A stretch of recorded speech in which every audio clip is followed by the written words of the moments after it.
السلام علیکم ورحمۃ اللہ وبرکاتہ. زم تاسو ملګری طارق مخلص الفجر المخلص اکیډمي نه تاسو سره مخاطب یم. ملګرو نن همر چې کوم دی زمونږ دی حمزه اوریا داسې کلم به کېږدوئ، داسې یو غشه به ترې وباسئ، داسې به واپس هغه غشه راولئ. دا حمزه او عین هیڅ فرق پکې نشته، بس فرق پکې دا ده چې عین سره دا منبیز وي چې کوم ده هغه ګډ ده، او عین حمزه سره چې کومه ده دا منبیز وي نشته، دې منځ کې فاصله یو قط ده. دې ته ویلی شي حمزه، د عین سر ده، دې نه عین هم جوړیږي.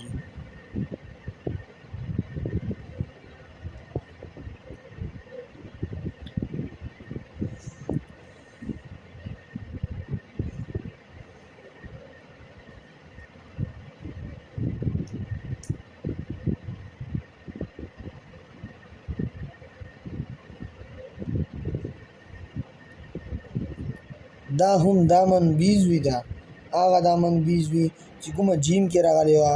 فرق پکې دومره ده چې دا صرف د بل سیډ نه ده.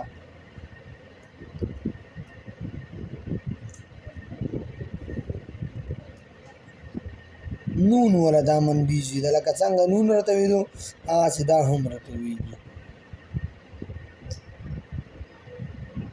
دا به تاسو دومره خېټه به وباسئ چې یو قط سره سیده وي، نیم قط سره، دې نه به تاسو وباسئ نه.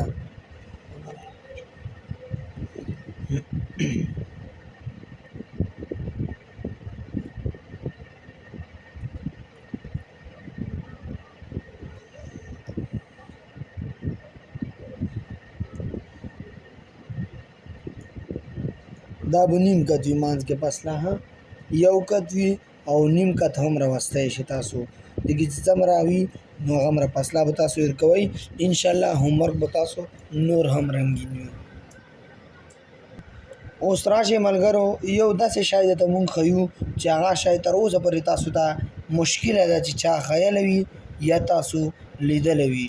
دغه شی حمزه،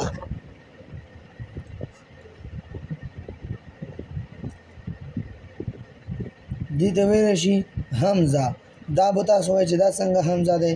دا تاسو چې کوم دا زاړه کتابونه وګورئ، په زاړو کتابو کې په دا رقم حمزه لیکلې شوې ده. حمزه یو شکل نه دی، داسې هم حمزه ده، داسې نورې هم داسې شکلونه دي چې هغه حمزه دی، حمزه پړویږي.